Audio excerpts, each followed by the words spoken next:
Face à Face. Et André Berkoff est aujourd'hui en face à face avec Olivier Babot, président fondateur de l'Institut Sapiens, professeur à l'Université de Bordeaux, chroniqueur, essayiste et auteur de ce livre, Le nouveau désordre numérique, comment le digital a fait exploser les inégalités. C'est aux éditions Buchet-Chassel. Alors Olivier Babot, quand j'ai commencé ce livre, que je recommande, qui est très intéressant, d'ailleurs je dis aux éditeurs, je n'invite que les gens qui font des livres qui pour moi sont intéressants. Pas la peine de passer son temps à démolir un livre qui n'en vaut pas la peine, ça occupe du temps et ça ne sert à rien. Le nouveau désordre numérique, au début je me suis dit, oulala, quel pessimisme, ça y est, oui, vous montrez un peu ce que nous apporte, et puis les divisions, et puis effectivement, les divisions sociales, les inégalités, tout ce que engendre cette extraordinaire évolution, il faut bien dire, d'Internet, des réseaux sociaux, puis bientôt de l'intelligence artificielle, qui est déjà là d'ailleurs. Et vous dites, attention, très bien tout ça, mais et l'homme là-dedans, et non pas et Dieu dans tout ça, mais l'homme dans tout ça, qu'est-ce qu'il faut faire, comment hiérarchiser les savoirs, etc. Et je voudrais vous dire, vous êtes parti au fond, parce qu'on pourrait dire, mais enfin, Olivier Babot, vous exagérez quand même, ça nous a apporté énormément de choses, y compris les réseaux sociaux pour le meilleur et pour le pire, mais vous savez très très bien qu'il y a énormément d'informations, que des clics nous ramènent à une documentation qu'on mettrait des siècles à avoir, ou des siècles, j'exagère, des mois à avoir, que les gens quand même, ça leur permet d'accéder aussi, vous parlez de l'accès. Et vous vous dites, oui, mais attention, il y a les dommages collatéraux et je dirais le côté sombre de la force. Là, expliquez-nous. Mais oui, avec le numérique, on attendait Grouchy et ça a été Blücher. On a été plein d'espoir tous, je crois, dès les années 2000. Et d'ailleurs, on a fondu sur ces technologies. On est devenus tous fans. On a tous pris notre téléphone portable. Vous savez qu'un adulte scrolle en moyenne. Vous savez, scroller, c'est dérouler le truc. Oui. Il scrolle 150 mètres de réseaux sociaux et les Italiens sont devant nous. Ils sont à 210 mètres. On regarde tous notre téléphone 150 à 200 fois par jour. On est tous devenus complètement accros. La technologie, c'est un serviteur extraordinaire, mais c'est un très, très mauvais maître. Et c'est ce que je voulais dire dans cet essai. C'est un essai de prise de conscience. C'est pas un essai technophobe, c'est un essai qui essaie plutôt de parler de technosophie, de la sagesse des technologies qu'il faut qu'on adopte, ouais. Parce que on voit que là où on avait espéré tant de choses, chaque entreprise allait pouvoir avoir sa chance, accéder à un marché, chaque personne allait pouvoir accéder au savoir, être plus employable, avoir monté en compétences, là où les démocraties allaient pouvoir clarifier enfin le débat public, on allait enfin pouvoir tous se parler, la démocratie directe allait pouvoir être une réalité. Chacun allait pouvoir faire entendre sa voix et la réalité allait pouvoir émerger. Eh bien, il se passe malheureusement diamétralement exactement le contraire. On assiste à une bipolarisation du monde, à une division du monde, une cassure à tous les niveaux, économique, politique et social. Et c'est ce qu'on est en train de voir aujourd'hui avec un petit peu effroi. Ça n'est pas encore la fin du monde, mais on n'est quand même pas tout à fait dans la bonne direction. Oui, non, justement, là, vous allez quand même loin dans la collapsologie. Oui. Je dis pourquoi. Écoutez, est-ce que ça n'a pas toujours existé ? Vous dites, oui, le fossé se creuse. Mais enfin, que ce soit dans les siècles des siècles, enfin, il y a quelques instants, je ne remonte pas au Moyen-Âge, vous savez très bien que vous aviez ce qu'on appelait une élite, déjà les sachants, et enfin, vous aviez une population analphabète, vous aviez des gens qui ne connaissaient rien, vous aviez des fake news encore plus forts, du bourrage de crâne, qu'on se rappelle dans les années 40 ou même 14-18, pour ne pas aller très loin. Les journaux racontaient n'importe quoi, encore plus qu'aujourd'hui. Et les gens n'avaient pas d'alternative. Est-ce que vous ne croyez pas quand même que la technologie a apporté, justement, vous parlez d'accès au savoir, au moins, je ne dis pas que c'est parfait, loin de là, mais est-ce que ça n'a pas quand même amélioré les choses ? Le problème, sans doute, c'est que trop d'informations tue l'information. Gutenberg a été extraordinaire pour la première fois. En fait, l'Église a perdu la main sur le contrôle de l'information. C'est ça qui a permis, évidemment, la réforme. Sans ça, il n'y aurait jamais eu la réforme. À un moment donné, ils ont perdu, le pouvoir a perdu un peu la main, et ça a été une forme de démocratisation du savoir quand même. Concernant les inégalités, il faut rappeler qu'elles ont toujours été extrêmement fortes au 19e siècle. Pendant tout le 19e siècle, 10% des gens ont 80% du patrimoine. Le 20e siècle a été à cet égard un moment d'extraordinaire égalisation. Depuis les années 90, on est un petit peu en train de revenir en arrière. On n'est pas tout à fait revenu à l'état du 19e siècle, mais on est en train de revenir en arrière. Et du point de vue de l'information, cette explosion d'informations complètement dingue, le fait que le coût de l'information soit tombé à zéro, n'a paradoxalement pas amélioré sa diffusion. Au début des années de l'année 2020, il y avait sur un trottoir, j'ai vu les encyclopédies universalistes, vous savez, celles qu'autrefois les gens vendaient au porte-à-porte hyper cher, parce que c'était un signe de savoir, de pouvoir, c'était cher, le savoir c'était cher. Aujourd'hui, le savoir, il est à un clic de souris, il est totalement gratuit, vous avez l'intégralité du monde. Vous devriez vous en réjouir. Non mais c'est Babot. formidable. Non mais surtout moi en tant que professeur, je trouve ça. Et puis j'ai accueilli ça avec un bonheur extraordinaire. Mais qu'est-ce qu'on voit? Qu'en réalité, ça accélère la différence entre ceux qui n'ont pas réellement accès à Internet. Vous savez qu'il y a 2 chiffres qui sont intéressants. 62% des adultes se renseignent aujourd'hui d'abord sur les réseaux sociaux et non plus sur les médias classiques. Et la deuxième idée, c'est que malheureusement, on a environ 30-34% de la population qui n'est pas capable d'aller rechercher de l'information sur Internet. C'est-à-dire qu'en fait, cette fracture numérique, cet électronisme aussi dont on parle, il est terrible pour toute une partie de la population. C'est ce qu'on appelle en économie l'effet Mathieu. Celui qui a, on le donnera, il aura plus encore, et celui qui n'a pas, on lui ôtera, même ceux qui l'ont.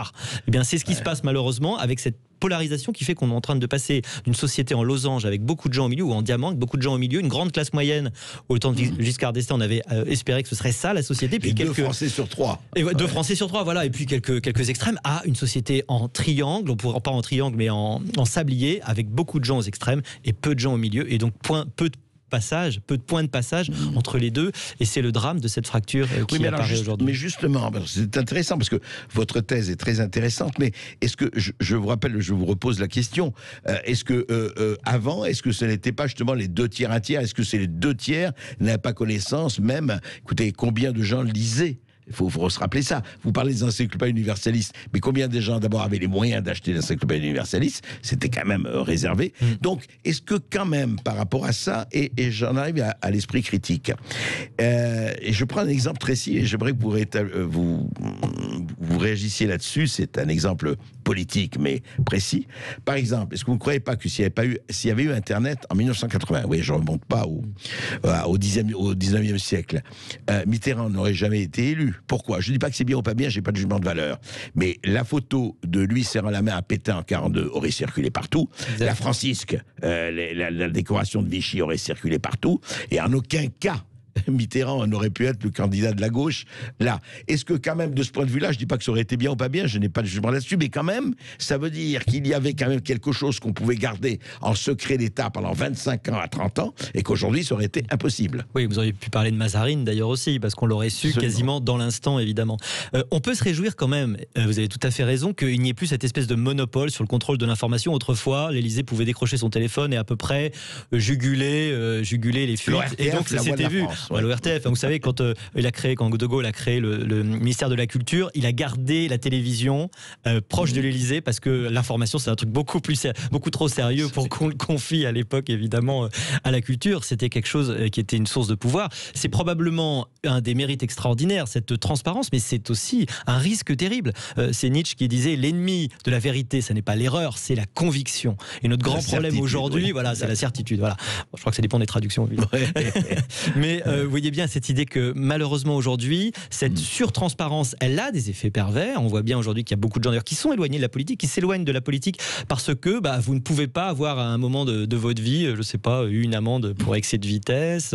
Vous êtes tellement transparent que le récit qui était propre à la politique et la mise en scène de soi n'est même plus possible. Et je crois qu'on assiste peut-être aux limites de cette idée. Alors c'est juste, mais en même temps, vous le savez très très bien, il s'éloigne aussi de la politique parce que, et de ce point de vue, la technologie joue un rôle pour moi positif. C'est le mensonge. Vous savez, c'était Pasqua qui disait les promesses n'engagent que ceux qui les écoutent, croient, bien sûr. Est-ce que quand même, quelque part, parce que vous en parlez vous-même d'ailleurs dans votre livre, moi j'ai été très frappé par quelque chose, et alors là je vous approuve à 100%. Par exemple, vous dites attention, et beaucoup, ça se distribue, vous avez vu même Dupond-Moretti, etc. Il y a beaucoup de gens qui veulent tuer l'anonymat, par exemple sur les réseaux sociaux, en disant c'est pas possible. Ils comparent ça d'ailleurs à Vichy, à l'occupation, ce qui est une imbécilité sans nom. Mais vous dites vous-même utilité de l'anonymat, liberté de l'anonymat. Je voudrais que vous développiez là-dessus. Oui, je défends l'anonymat, mais peut-être la possibilité, en tout cas, de certifier que c'est un humain, par exemple. Ça me paraît important, parce que d'éviter que ça soit de plus en plus des robots, ça sera de plus en plus le cas. Parce que là, ça veut dire que vous allez pouvoir industrialiser comme par exemple probablement la Russie le fait, l'influence politique. C'est un outil de guerre politique. Le vrai problème, c'est que vous avez aujourd'hui non pas une explosion, une révélation de la vérité, mais une explosion des fausses nouvelles, une explosion du complotisme. 9% des gens en France pensent que la Terre est plate. Il y a eu énormément de complots autour de la 5G, liés au Covid, liés à Bill Gates, des trucs totalement délirants. Et donc, ça fait partie des surprises. On s'y attendait pas du tout. On pensait au départ qu'en effet, la réalité allait pouvoir, grâce à l'effet de foule, finalement l'effet Wikipédia. C'est-à-dire Wikipédia, ça a été uniquement des gens qui arrivent et qui vont, quand il y a une erreur, il y aura toujours, on va compter sur la foule pour que l'erreur soit corrigée. Et bien il y a un truc qui se passe dans les réseaux sociaux, que c'est le contraire qui se passe, qu'on a une sorte d'effet de concentration autour des thèses les plus délirantes et on n'a pas encore trouvé le moyen d'arriver à juguler ça. Peut-être que les médias traditionnels ont une grande responsabilité là-dedans. Je pense qu'il faut re-hiérarchiser les discours. C'est là qu'on a besoin de gens qui soient des canaux un peu certifiés. À condition qu'ils soient indépendants. À condition qu'ils soient indépendants. De tout pouvoir économique ou absolument, autre, vous le savez. Et puis vous parliez tout à l'heure, je crois, du pluralisme dans les médias publics, et c'est par exemple une question. C'est un devoir, je trouve, qui est peut-être pas assez souligné. Absolument. Oui. Olivier Babot, restez avec nous. On va continuer après les informations. On va parler effectivement. On va parler. Et j'ai une question quand même par rapport à ce que vous venez de dire. Moi, ce qui me frappe, et c'est vrai, ça c'est un vrai sujet de discussion, c'est que vous dites effectivement les réseaux sociaux et autres permettent l'explosion absolue où on peut dire ce qu'on veut, que c'est un complot des Illuminati, etc., etc., etc. Mais pour moi, je trouve que c'est moins grave que quand il y avait une source mainstream qui en Allemagne disait que c'était un complot juif mondial, en France un complot des francs-maçons, et ça avait beaucoup plus d'importance parce que dans les réseaux sociaux, vous le savez aussi bien que moi, c'est qu'il y a quelqu'un qui dit quelque chose mais quelqu'un le corrige. C'est-à-dire que si je regarde, alors évidemment si je suis un espèce de zombie qui ne suit qu'une seule personne, c'est autre chose. Mais si je regarde, je vois tout de suite quelqu'un qui corrige en disant attention, ça c'est des conneries, non. Alors qu'avant, on n'avait pas ça. Avant, il y avait une parole, si vous voulez, qui était la parole mainstream, enfin qui était vraiment la parole mainstream, et on y allait. Vous savez, moi, ce qui m'a beaucoup frappé, et en lisant votre livre, j'avais reçu un recueil des journaux de 14-18. Où on vous racontait que les Allemands coupaient les têtes des enfants, faisaient, vous savez, ils mettaient les mains dans le champ et mangeaient les mains des enfants. Bon, c'était dans la presse, hein, c'était écrit comme une espèce de vérité d'évidence. Donc, effectivement, vous avez raison, il y a ce côté ou comment être, et j'en arrive à la robotisation, ça c'est intéressant, comment ne pas être mangé par la machine, comment ne pas être robotisé, comment ne pas être lobotomisé, ça c'est la vraie question. On en parle juste après les informations, à tout de suite. Et puis rappelez-vous surtout que vous pouvez intervenir à partir de 13h sur un seul numéro, 0826 300 300. Les sujets, vous les avez, le Covid-19, les chiffres et les courbes, est-ce qu'il n'y a pas une contradiction entre ce qu'on nous dit, entre les différents ministres? Est-ce que vous y retrouvez? Et puis vous pouvez aussi revenir sur la proposition, par exemple, d'indemniser les trafiquants de drogue, par exemple. Et puis, évidemment, venez poser des questions à notre invité, Olivier Babot, qui nous parle du nouveau désordre numérique. Allez, à tout de suite. Oui, Olivier Babot, vous parlez dans votre livre, effectivement, de batailles très importantes face à ce que nous avons décrit, à ce que vous avez décrit, effectivement, avec la technologie, ce côté intéressant et bien, et puis les dommages collatéraux qui ne sont pas négligeables. Et vous dites trois choses. Il faut reprendre la bataille de l'autonomie et vous dites reprendre le contrôle de soi. Ensuite, vous parlez de la bataille de l'information, hiérarchiser les savoirs, et enfin, mais je vais le trouver parce que je l'ai noté, c'était la bataille des compétences, mettre l'intelligence et la curiosité au centre de nos vies. Effectivement, je voudrais que, malheureusement, on n'a pas le temps de développer, mais quand même, et je renvoie à votre livre, que je conseille et que je recommande. Alors, c'est quoi reprendre le contrôle de soi, bataille de l'autonomie ? On s'est fait confisquer notre attention, on s'est fait voler notre attention par des réseaux sociaux qui ont organisé, à travers des recherches universitaires d'ailleurs, au Stanford Lab pour la persuasion, justement, le laboratoire pour la persuasion, ils ont étudié les mécanismes cognitifs et ils ont réussi avec un succès extraordinaire en essaimant après, chez Twitter, Facebook, Tinder, etc., toutes ces plateformes, ils ont étudié comment vous envoyer les bonnes notifications, comment avoir un algorithme qui va exactement vous dire ce que vous devez faire. Pourquoi ? Pour maximiser votre temps sur la plateforme, parce que le temps sur la plateforme, c'est leur modèle d'affaires. Il faut rappeler que c'est gratuit pour la plupart du temps. Pourquoi ? Parce que c'est vous le produit. C'est vous le produit, c'est votre temps de cerveau disponible, comme disait Patrick Lelay, que l'on vend évidemment, parce que leur vrai client, c'est pas vous, ce sont les annonceurs. Et vous dites 70% des budgets publicitaires aujourd'hui. Oui, c'est ça. C'est-à-dire que tout a migré de façon extraordinaire. 90% du chiffre de Google, Alphabet, en fait, c'est de la publicité. Vous avez cette utilisation massive de notre dépendance, et on est en train de se rendre compte que il y a des effets extraordinaires.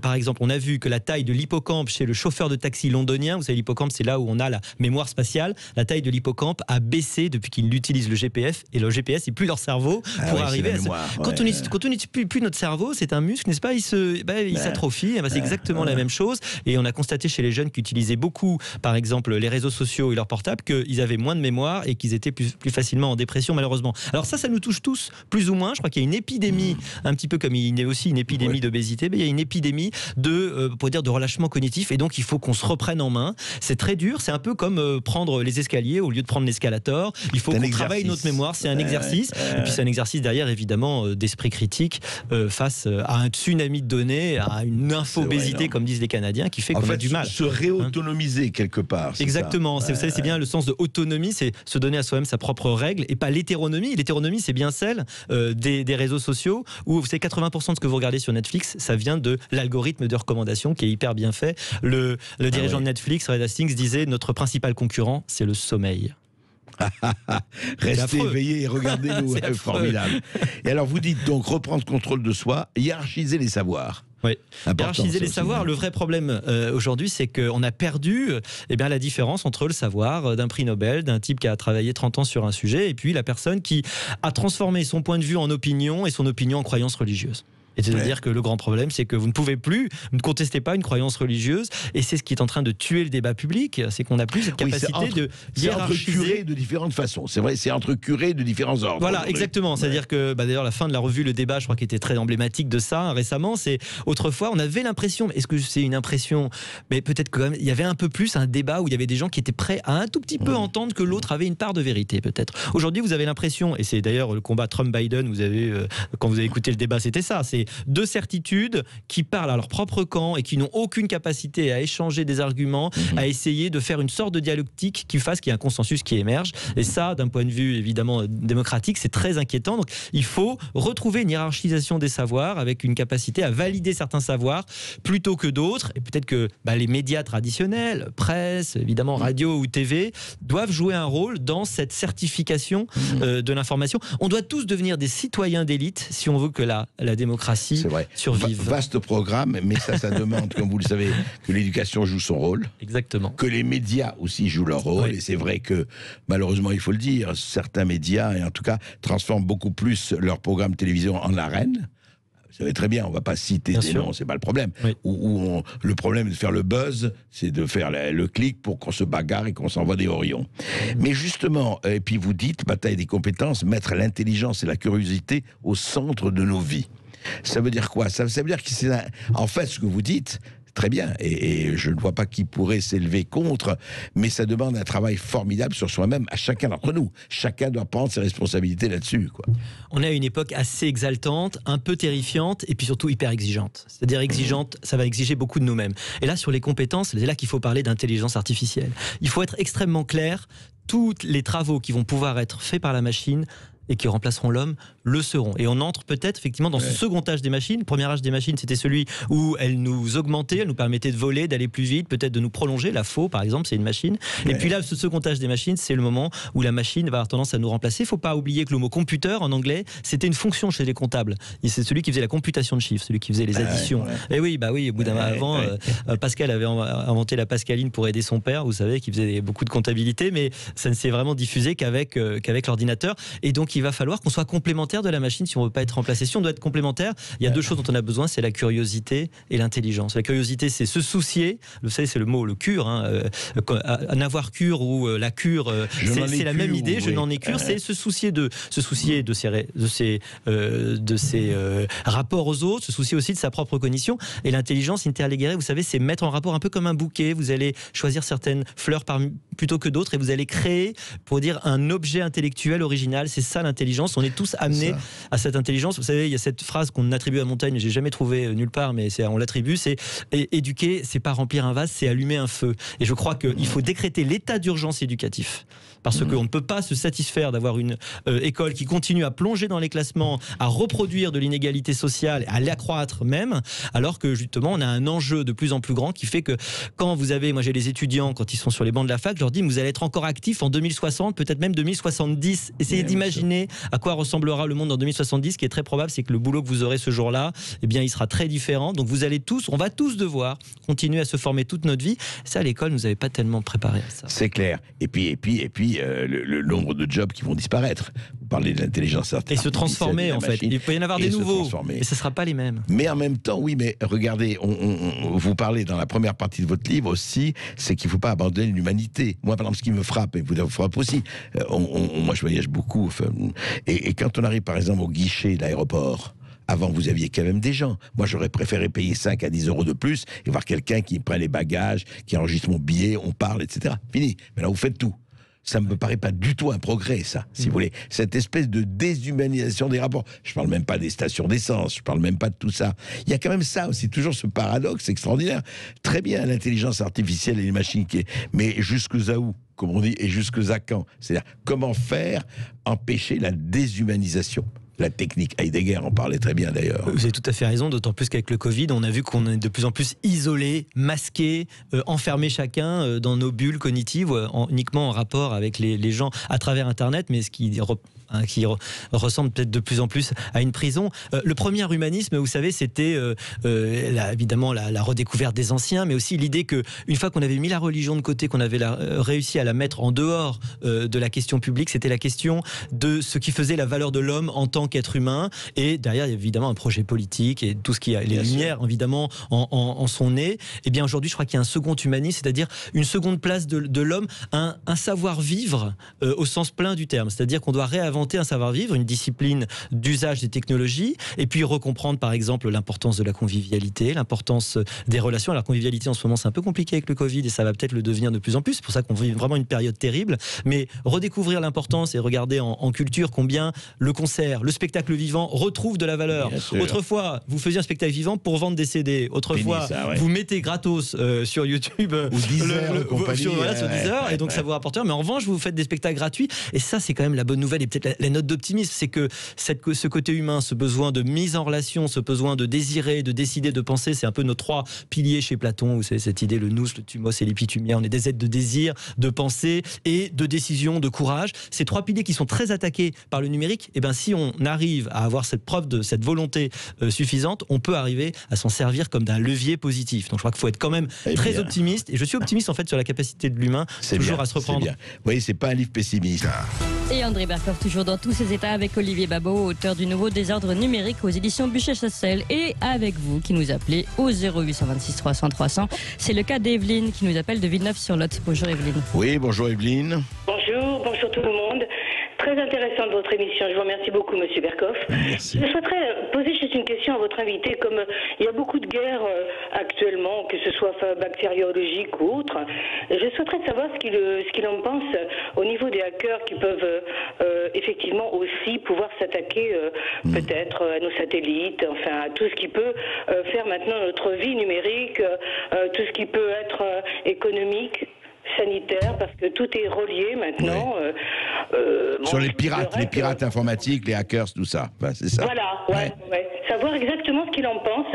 Et parce que bon, ça aussi, ça peut être géré aussi de façon assez drastique, je veux dire, au niveau des pôles d'intérêt, que ce soit économique, financier.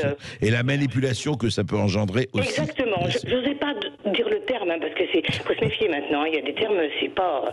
Mais non, c'est bien. Chez nous, on n'est pas politiquement correct, on pouvait y aller. C'est bien, mais c'est pour ça que j'appelle, sans ça, j'appelle pas. Olivier Babot. Quel bel endroit, Villeneuve-sur-Lot. C'est magnifique. Villeneuve-sur-Lot, carrément. C'est magnifique. J'adore cette région. Bonjour.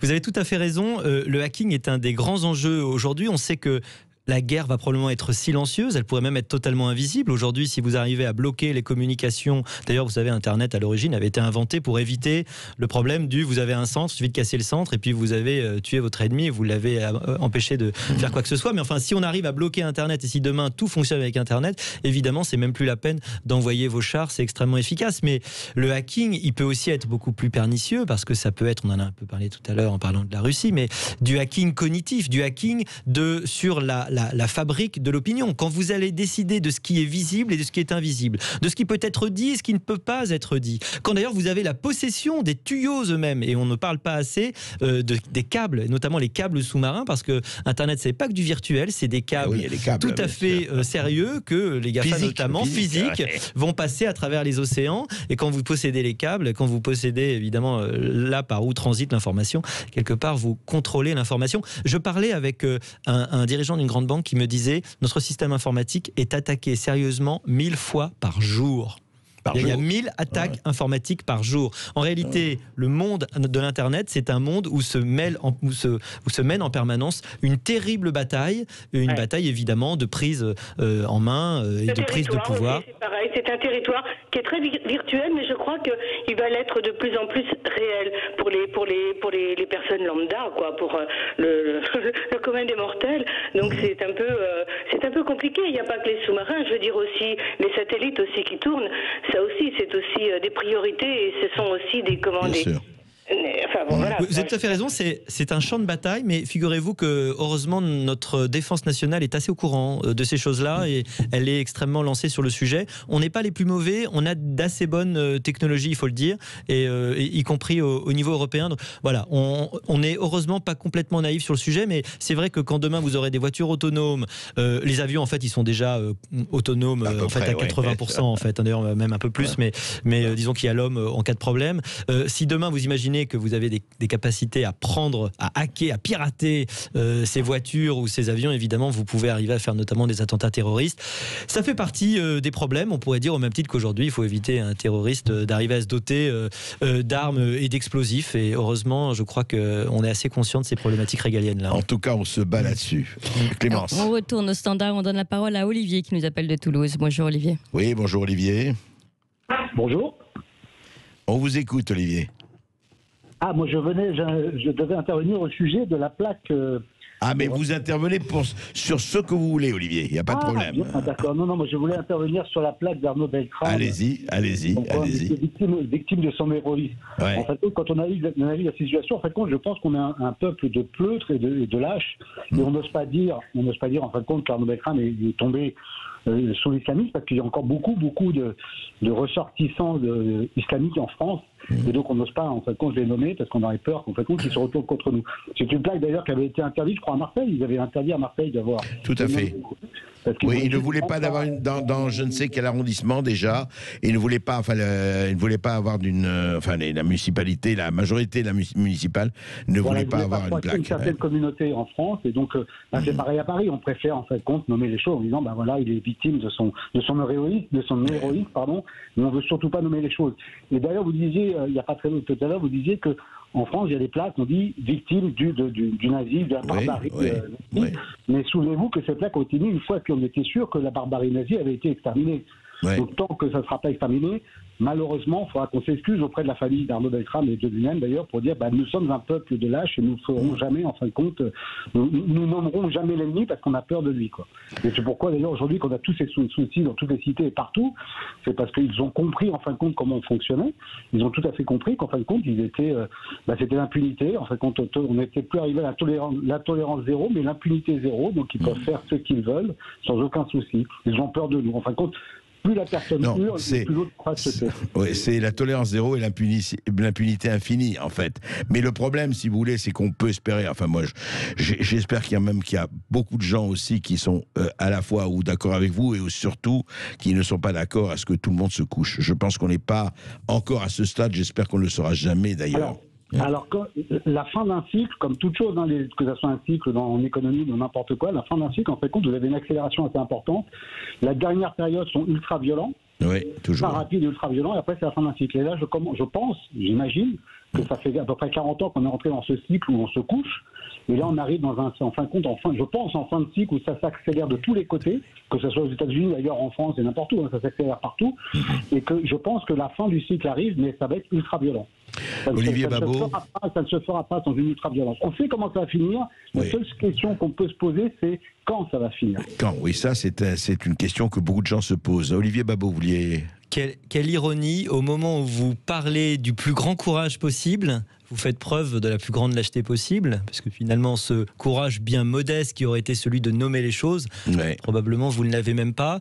Et je crois qu'il faut se souvenir depuis Munich que la stratégie qui consiste à dire on va laisser aller et puis on va accepter des petites défaites pour sauver le principal. Cette stratégie depuis Munich et Daladier, on s'est aperçu qu'elle était très très mauvaise. Bien sûr, bien sûr. Non mais on est là-dessus, on est d'accord. Je parle à l'auditeur et vous savez, il y a une truc. Pardon. Oui. Il faut me l'écrire. Olivier. Ça. Oui, Olivier. Je voulais vous dire, Olivier, en fait, Churchill a très bien résumé ça dans un film que je recommande à tout le monde qui s'appelle Les Heures Sombres, qui date de Churchill mai 40. Je ne sais pas si vous l'avez vu, mais sinon, voyez-le, c'est un film admirable. Et Churchill a cette phrase magnifique, il dit, ce n'est pas quand on a la tête dans la mâchoire du tigre qu'il faut négocier avec le tigre. Et voilà. C'est le souci, le jour où on aura un homme politique qui verra midi à nous promettre du sang et des larmes, comme Churchill l'avait promis, je pense qu'on s'en sortira peut-être. Eh bien écoutez, acceptons-en l'augure. Clémence. Merci beaucoup Olivier, et on donne la parole à Christophe qui nous appelle d'Aix-en-Provence. Bonjour Christophe. Oui, bonjour Christophe. D'abord bonjour à tous, bonjour à l'invité, bonjour à vous André, bonjour Clémence. Bonjour Christophe. Et j'ai avant de développer ce que j'ai la chance de pouvoir vous dire dans quelques instants, et de poser la question à votre invité. Oui. Je voudrais dire que dans le prénom Clémence, il y a un petit anagramme qui est très joli. Ah bon, dites-nous. Qu'est-ce que ça peut être? C'est passionnant. Je sais que éternité et étreinte sont deux anagrammes l'un de l'autre. Alors, c'est formidable. C'est pas un anagramme exact. Hein. Ah, il n'est pas exact. Mais attendez, quand même. Allez-y, on donne notre langue au chat. Dans Clémence, il y a mécène. Et donc, Clémence, c'est le mécène ou le mécénat de l'esprit. Ah, c'est très joli. Mais je peux préciser que la clémence est déjà en soi une très belle vertu. La clémence d'Auguste. C'est un mécénat, cher. Bon, alors, on va parler un petit peu économie. Oui, allez-y. Alors, première chose, pour le fléau de la drogue, qui date depuis un certain temps, tatati, tatata. Alors, j'ai pas la science infuse, André, hein, mais ça personne de là. Voilà, non, mais je le précise. Ouais. Il se trouve que pour éviter les désordres monétaires, les banques centrales achètent de la monnaie au pluriel, des monnaies. Donc, l'État français, il est plus riche que le plus gros dealer dans l'Hexagone. Donc, qu'est-ce qu'il faut faire? Il faut partir avec son attaché-caisse, avec les barbouzes, le service secret, ce que vous voulez. Vous allez en Colombie, vous allez en Afghanistan, ils les connaissent, ils savent où ils sont. Hein. Vous allez au Maroc, je ne stigmatise pas les gens, je parle des lieux de production. Vous faites de l'économie, allons-y. Je parle des lieux de production. Et vous allez voir les producteurs, et vous dites, monsieur le producteur, je t'achète à 5 milliards, par exemple. Alors d'aujourd'hui, on met tellement d'argent, de l'argent hélicoptère pour soutenir l'économie, on donne de l'argent partout, l'argent est facile. Pourquoi il n'est pas facile pour cette merde? Oui, donc vous voulez aller carrément concurrencer effectivement les dealers je casse le marché. Je casse le marché. Et bien entendu, je la brûle, cette marchandise. Mais je casse le marché par mon pouvoir monétaire, par mon pouvoir économique. Non, c'est intéressant. Malheureusement, c'est un tonneau des Danaïdes et un puits sans fond, parce que vous n'arriverez jamais, même si on fabrique des billets, et on sait que la planche à billets, ça fonctionne très bien, ci, mais vous n'arriverez jamais à calmer la soif des producteurs. Ils vont produire et produire. Non, le vrai problème, et peut-être qu'Olivier Babot a des choses à dire, très bien. Attendez, juste, vous ne croyez pas qu'il y a aussi autre chose? Je ne dis pas que c'est bien ou pas bien, hein, mais est-ce que vous ne croyez pas qu'il y a aussi la solution, et vous le savez très très bien, c'est l'histoire de la prohibition. C'est peut-être pas légaliser, mais accepter la vente, surveiller dans les bureaux de tabac du cannabis. Ça casserait totalement le trafic, complètement, parce que ça, ils sont foutus. Ils peuvent plus faire leur surévaluation. Vous voyez, je veux dire, je ne dis pas que c'est bien, je dis simplement que là, et on le sait très bien, ça casserait complètement le trafic. On est dans une période de prohibition. Je dis pas que c'est bien, je parle des cannabis, hein, je parle pas des drogues dures. Mais je ne vois pas comment on peut faire autrement, parce que vos pays producteurs, vous savez, d'abord ça produit dans le monde entier, hein, il n'y a pas que la France, Il y a l'Europe, il y a le reste du monde, et croyez-moi, ils n'arrêteront jamais, eux. C'est leur source de fortune. Donc, alors, il faut avoir une réponse globale, avec bien entendu un certain nombre de pays, parce que ce qui se passe en France se passe en Allemagne, se passe en Angleterre, se passe aux États-Unis, voilà, hein, non, mais c'est pas franco-français. Alors, j'ai une deuxième chose, et après je poserai la question là, à l'invité. Allez-y, parce que on a beaucoup de... Mais allez-y. Non, mais je vais être... Dites-moi, l'histoire de la plaque de Beltrame, c'est encore un problème économique, parce que certaines personnes ont tout à fait intérêt à garder leur siège politique. Oui, ça, c'est l'électoralisme qu'on connaît. Oui. Et donc, on fait un minima pour ne pas faire ces personnes et capter toute... voilà. Ça, très bien. Et vous aviez une question à poser aussi. Oui, en 2017, je profite de la présence de votre invité qui nous dit des choses très intéressantes sur le numérique.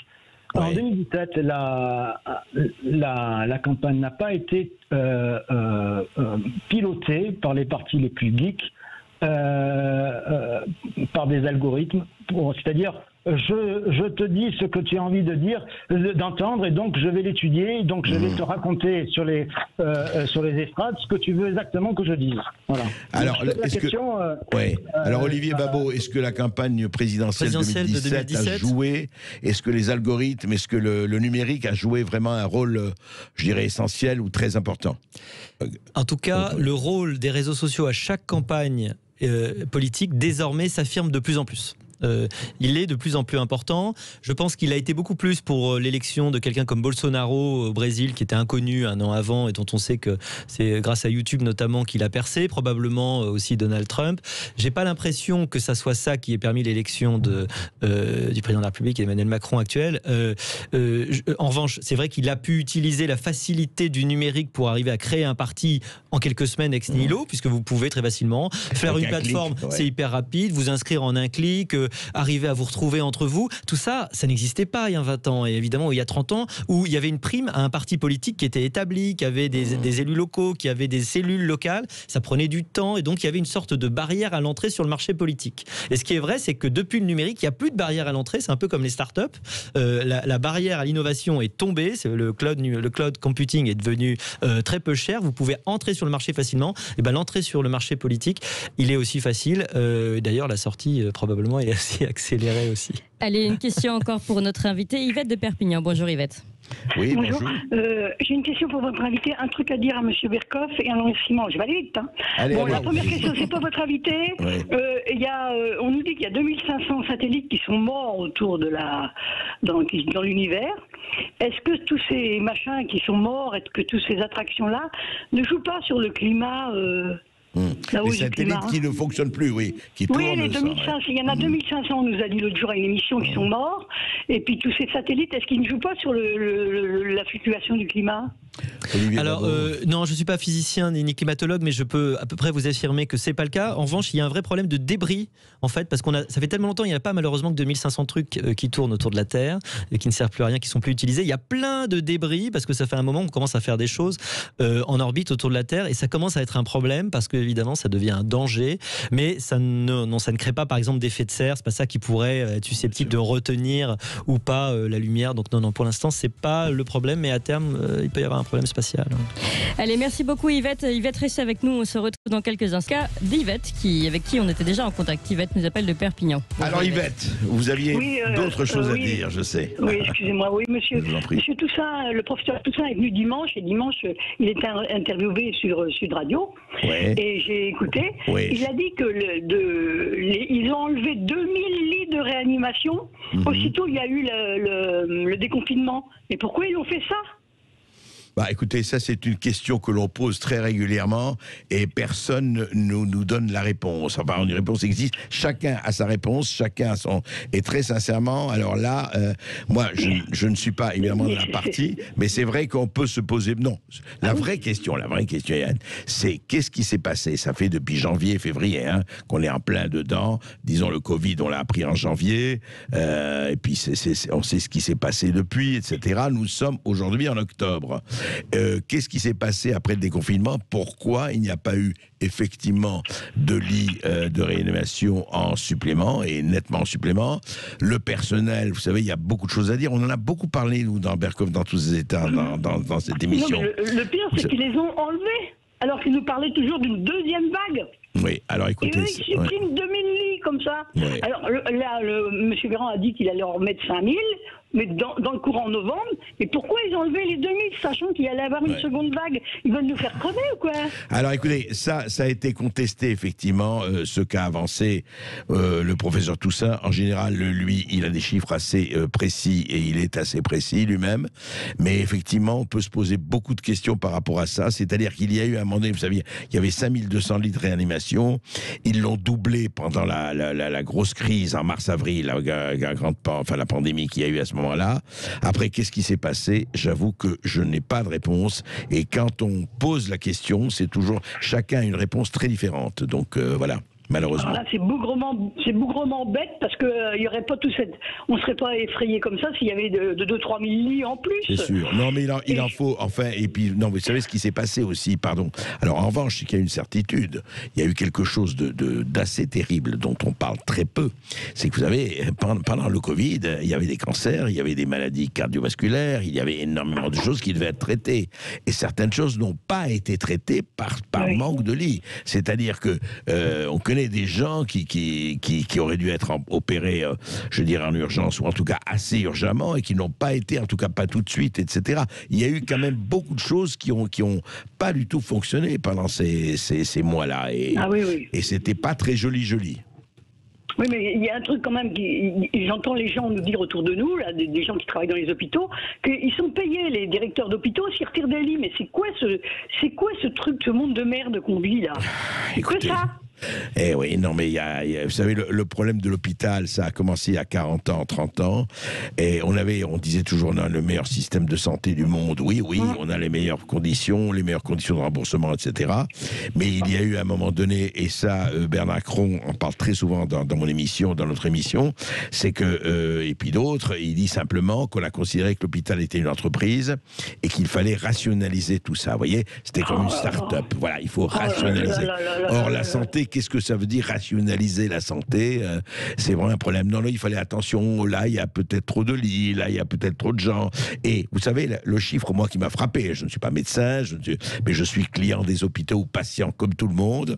Ce qui m'a frappé, c'est qu'aujourd'hui, alors là, c'est un chiffre que personne ne conteste, que dans les hôpitaux de France et de Navarre, il y a 33% du personnel, je dis bien 33%, un tiers, qui a que des fonctions administratives, qui ne s'occupe absolument pas des malades, ni du médical, ni du paramédical. Vous imaginez, 33%, alors que l'hôpital, ça devrait être des gens qui s'occupent des malades, ou avec peut-être 5% d'administrateurs, disons 10% d'administrateurs au pire des cas, mais 33%, c'est hallucinant, voilà.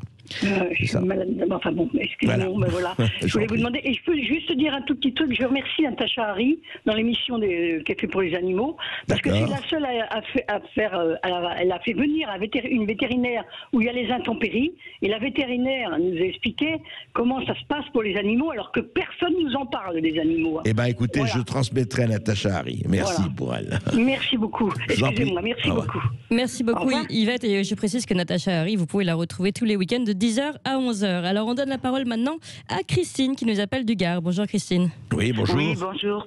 Alors Monsieur Berkoff, déjà un grand merci pour toutes vos émissions. Merci. Bonjour à votre invité et bonjour à Clémence. Alors moi, voilà, quand vous avez dit l'information qu'on allait rémunérer ces petits jeunes qui font le guet, tout ça, là franchement, j'étais triste, j'étais déprimée. Oh, ça m'a donné un coup de fouet. Ouais. Franchement, pourquoi ces gens de la politique là, ils font exprès d'être naïfs. En fait, les naïfs, ce sont nous Nous, qu'on croit ce qu'ils nous disent. C'est pas eux qui sont naïfs. Ils font exprès de nous dire des bêtises. Et puis voilà.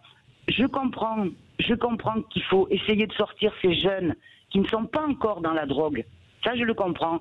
Mais vous pensez que le peu d'argent qu'on va leur donner, alors que les autres, ils doivent leur dire « Ah, tu vas gagner ci, tu vas gagner ça, et tu vas pas te faire chier comme tous ces Français là qui bossent comme des cons. » Bon, je suis un peu énervée là parce que et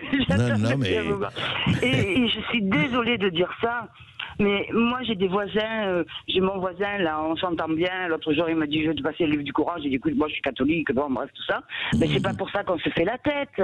Bien franchement. Sûr. Alors, tout le monde dit, les Français sont racistes. Non, on n'est pas raciste. On est raciste envers les autres, là. Et je suis très en colère, en fait. Et moi, il y a une phrase que je voudrais vous dire. Je ne sais pas si c'est dans votre émission qu'on l'a dit. C'est « Malheur au pays qui a un enfant roi pour gouverner ». Et je ne dirai pas plus. Voilà. Est-ce que c'est vous qui l'avez dit, peut-être? Je crois qu'on a dû le dire dans mon émission, pas moi, mais quelqu'un a dû le prononcer. Ouais. C'est l'Ecclésiaste, hein, vous savez, c'est la phrase de l'Ecclésiaste. Malheur à vie dont le prince est un enfant. Oui. Ouais. Ah oui, le prince, oui. Et parce que moi, en fait, j'écoute la radio, mais je note c'est beaucoup. C'est bien. Et j'écoute, et d'accord, je dis un grand merci à Sud Radio, parce que au moins, vous nous donnez la parole. Est-ce que j'ai été claire dans ce que j'ai dit? Vous avez été très, très, très clair, absolument.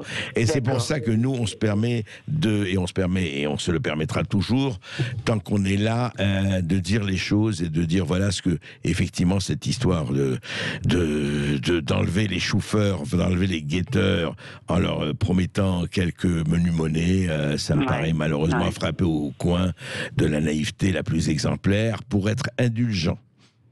Merci beaucoup en tout cas Christine, et puis on va donner la parole à Samy qui nous appelle de Mitry-Mory. Bonjour Samy. Oui, Samy, bonjour. Oui, bonjour Monsieur Varkov. Bonjour. Merci de m'avoir donné la parole. Je vous en prie. Donc tout d'abord, moi j'appelle, vous savez, concernant donc les dealers, les choufs, comme vous avez dit tout à l'heure, ceux qui font le chouf. Ouais. Moi aussi, je traverse des fois le département du 93 pour travailler. Ouais. On dit que la police fait quelque chose. Non, ils font rien. Parce que vous verrez, moi je passe à côté de certaines cités, ils ont carrément des tables, des chaises, ils sont assis, il manque plus qu'une caisse. Ah ouais. Vous voulez dire pour faire leur petit commerce, quoi. Ils sont là, ils sont assis, ouais. Complètement, c'est hallucinant. Et puis, la police, elle doit passer certainement. Il y a même des caméras de la ville, il n'y a rien qui est fait. Ouais, vous voulez dire c'est en plein air, tout le monde voit, il n'y a pas de problème. Complètement, je peux passer, il y a 10 minutes à côté. Je peux prendre une photo, je vous l'envoie. Donc, non, la police, ça fait rien. Il n'y a rien qui est fait. Mais ils sont pas là, on les voit, les policiers, ils sont pas là, on les voit. On les voit de temps à autre. Après, bon, moi, je suis musulman, hein, je suis français, complètement intégré. J'aime la France, je vis français, j'ai beaucoup d'amis français, et ces gens-là, déjà, ils portent préjudice à des gens comme moi, intégrés, on est beaucoup, on est une majorité. Même si en ce moment, je vous cache pas, monsieur Obdorkov, en ce moment, moi je suis matraqué par les radios. Je ne vais pas citer d'autres radios, on parle que d'islamisme, de terrorisme, franchement, ça devient, c'est limite, moi j'en suis malade, parce qu'on ne parle pas des gens comme nous, intégrés, on travaille, voilà. Bon, mais c'est pour ça, Samy, je vais vous dire un truc très important. Et je sais qu'une majorité, bien sûr, est intégrée, il n'y a pas de problème, et on ne va pas faire de problème là-dessus. Le problème, c'est que je crois que c'est très important, non pas ni pour s'excuser, ni pour expliquer, mais que des gens comme vous, et on en a beaucoup, nous, ici, qui parlent, qui disent, écoutez, voilà, nous, on voit des trucs, par exemple, par rapport à la drogue, je m'en fous, moi, que le dealer soit musulman, catholique ou juif, pourquoi pas? C'est pas le problème. Un dealer, c'est un dealer, on n'a pas envie de dealer, quoi. Voilà, on n'a pas envie de trafic de drogue. C'est tout. De quelque côté qu'ils viennent. Et ça, franchement, tout le monde doit le combattre. Que ce soit vous, moi, tout le monde. Et il ne faut pas accepter le problème. Vous savez très bien ce que c'est. C'est que beaucoup de maires et beaucoup de trucs, par électoralisme, ils se disent, ouais, mais la famille va voter pour moi, mais le quartier va voter pour moi, mais la cité va voter pour moi. Et ils laissent faire. Vous le savez, ça. Et ça, non, je ne sais pas, mais bon, c'est et ça existe. Aberrant quand même. Ça existe. En tout cas, merci Samy, vos témoignages, et je peux vous dire, Pas de discrimination, jamais. Et puis n'hésitez pas à nous rappeler de nouveau au 0826 300 300, on vous donnera toujours la parole. Et bien vous aussi, vous pouvez tous intervenir sur le Covid-19, les chiffres, les courbes. Est-ce que vous vous y retrouvez dans toutes ces contradictions? On a aussi parlé des trafiquants de drogue et des éventuelles indemnités financières qui ont été évoquées par Marlène Schiappa. Qu'est-ce que vous en pensez? Et puis notre invité Olivier Babot qui parlait de cerveaux confisqués par les réseaux sociaux. Là aussi, réagissez, on vous attend à tous. Et André Berkoff est toujours dans tous ses états, évidemment, mais vous aussi, vous êtes dans tous vos états et vous nous appelez au 0826 300 300 et vous avez bien raison. C'est le cas d'ailleurs de Jean-Luc qui nous appelle de Normandie. Bonjour Jean-Luc. Oui, bonjour Jean-Luc. Allô, bonjour oui. André. Bonjour. J'appelais concernant votre invité et son bouquin sur le numérique et tout ça. Ouais. Et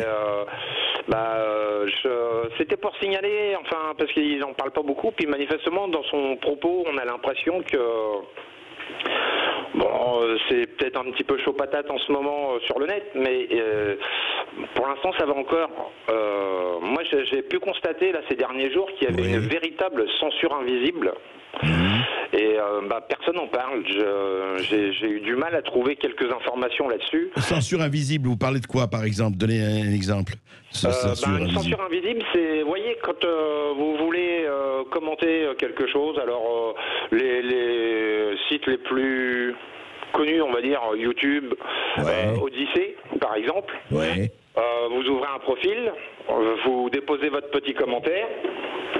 Vous voyez votre commentaire, donc si c'est un commentaire pro sur la vidéo, vous le voyez. Si c'est un commentaire anti sur ce que vous commentez, vous le voyez aussi. Ouais.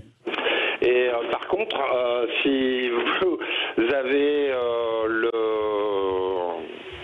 le pas de bol de vous rebrancher sur ce site, mais sans être connecté, votre commentaire n'apparaît pas. Donc on peut dire dans un premier temps c'est une censure totale, sauf que il se trouve qu'il y a beaucoup de gens, et là votre invité parlait de lavage de cerveau, maintenant il y a beaucoup de gens et de jeunes essentiellement qui dès qu'ils sont sur YouTube se connectent. Donc ils voient leurs commentaires. Sauf que si ces jeunes-là ont la curiosité de pas se connecter sous leur profil, ils ne voient pas. Écoutez, Olivier Babot, malheureusement, n'est plus là. Il est parti. Il ne pourra pas vous répondre. Moi, n'étant pas technicien, je ne peux pas vous répondre non plus, en tout cas sur une partie précise. En revanche, je sais qu'il y a, et on l'entend parler tout le temps, de censure, c'est-à-dire que tel ou tel propos, et on se demande pourquoi et par qui, que ce soit sur Twitter, sur Facebook ou autre, sont effectivement censurés.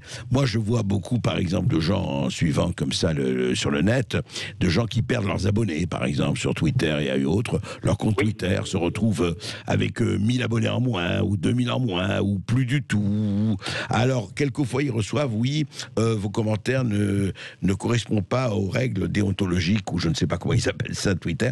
Moi, ça me paraît effectivement un vrai problème, là. Qui censure? Comment? Est-ce que ce sont les algorithmes uniquement dès qu'un mot apparaît ou pas? Ça me paraît très fâcheux, ça, parce que normalement, la liberté d'expression devrait être complète, et on sait très bien que ce n'est pas du tout le cas. Total. Moi, je suis là tous ces lanceurs d'alerte qu'il y a sur toute cette crise sanitaire. Tout pendant que les gens déposent des commentaires où ça pleure avec et tout le monde s'insurge, s'offusque et pour s'offusquer, je crois que le peuple français est champion du monde. Par contre, au niveau, maintenant on fait quoi? Eh oui. Dès qu'on propose de faire quelque chose, parce que moi j'ai mis des commentaires sous plein de lanceurs d'alerte, j'ai pas de réponse puisque mes commentaires sont absolument pas vus. Voilà. Et personnellement, ça commence à me foutre un petit peu les boules parce que j'ai l'impression que on va aller droit dans le mur et que le petit Manu là, il nous y emmène et puis personne va rien dire. C'est ce que disait la Bajon dans un de ses sketchs. On leur en laisse suffisamment pour qu'ils aient juste peur de le perdre. Vous savez, le problème de la France a toujours été ça. On se dit, et on va voir, mais peut-être que je fais montre d'un optimisme exagéré. On se dit toujours, mais voilà, les Français sont des veaux, c'est pas nouveau. Et puis ils réagissent pas, etc. Et puis à un moment donné, pof, ça éclate. Ça éclate sur des ronds-points, par exemple. Ça éclate beaucoup plus bien fortement il y a 200 mais ans. les Gilets jaunes, l'autre, il a quand même sorti le hachoir et il les a fait massacrer quand même. Non, c'est vrai. Non, mais... Et donc, là, pour tous les autres, maintenant, se dire, on ressort, même si on met pas de gilet, je pense que, la peur de se faire massacrer par des gaz qui ont été achetés, alors qu'on aurait pu acheter des masques à la place, au passage. Tous ces gaz-là qui sont interdits dans toute l'Europe, nous, on les achète, et on les achète pourquoi ? Non, c'est vrai qu'il y a eu une répression, c'est vrai qu'il y a eu tout ça, mais ça ne veut pas dire que tout ça est mort. Vous savez, il y a eu une répression extrêmement forte et je dirais sanglante dans l'histoire de France. Alors effectivement, la question que vous posez est vraie. Est-ce que les Français n'ont plus la capacité, enfin les Français, la plupart des capacités de réagir? On le saura. Moi, je suis plutôt optimiste. Je ne pense pas du tout que tout le monde est devenu lobotomisé et décérébré. Mais je ne pense pas du tout cela. Mais écoutez, qui vivra verra. Et puis, voilà, on continue de nous appeler et de vivre au 0826 300 300. C'est le cas de Abdelkarim qui nous appelle de Montpellier. Oui, bonjour Abdelkarim. Oui, bonjour M. Berkoff, merci de me donner la parole. Je vous en prie. J'appelais juste, donc j'écoute très très souvent votre radio, et c'est peut-être une des seules que j'écoute d'ailleurs. Donc moi-même, donc je sais pas quoi vous dire par rapport à mes origines. Mes parents sont donc marocains. Oui. Voilà, donc moi je me considère comme français, donc je suis né ici, j'ai grandi ici, je peux dire que je suis français de branche, pas de souche. Ouais, il n'y a pas de problème. Mes parents, voilà, c'est suite en fait à deux de vos auditeurs en fait qui m'a un peu motivé à vous appeler. Ouais. La dame d'ailleurs qui disait que l'un de ses voisins donc lui a parlé du Coran et il est catho. Bon, on peut tout dire et n'importe quoi. Moi, ce qui me révolte aujourd'hui. Voilà, je parle peut-être pour énormément de gens de confession musulmane. Ouais. C'est dès qu'on allume la télé, c'est l'islamisme, le salafisme, le soufisme, l'intégrisme, l'extrémisme, tous les mots avec les ismes. Et je peux vous dire que nous, personnellement, on en souffre. Et c'est vrai qu'on ne nous donne pas la parole. Non, faut savoir que, bon, déjà quand on emploie le mot islam, ce n'est pas une religion extrémiste, c'est une religion du juste milieu. Et c'est pas une religion de violence. Et ça, les gens, il faut vraiment qu'ils le comprennent. Non, c'est vrai. Moi, je suis... C'est vrai, non mais Abdelkarim, je vais vous dire quelque chose. Le problème, c'est qu'il y a beaucoup de gens, et trop de gens, qui utilisent effectivement la religion et Allah et compagnie pour, au nom de ça, commettre des crimes. Il n'y a pas que la religion musulmane, il y a des tas de religions. Moi, ce que je ne comprends pas, c'est quelle que soit la religion, qu'on ne condamne pas les gens qui, au nom de Dieu ou au nom de ceci, commettent des crimes. Ça, c'est pas possible, vous voyez. Et vous, justement, vous, moi, etc., on est là pour réagir là-dessus. Et c'est pas une question d'islam, de religion. Chacun doit avoir sa religion, et moi, je respecte totalement toutes les religions. Mais effectivement, il faut pas laisser des gens instrumentaliser la religion et l'utiliser pour faire des choses qui ne vont pas. Et vous le savez, ça. Vous voyez, c'est ça le problème. En tout cas, merci de votre témoignage. Et en tout cas, je peux vous dire que chez vous, Abdelkarim, tout le monde, vous avez la parole.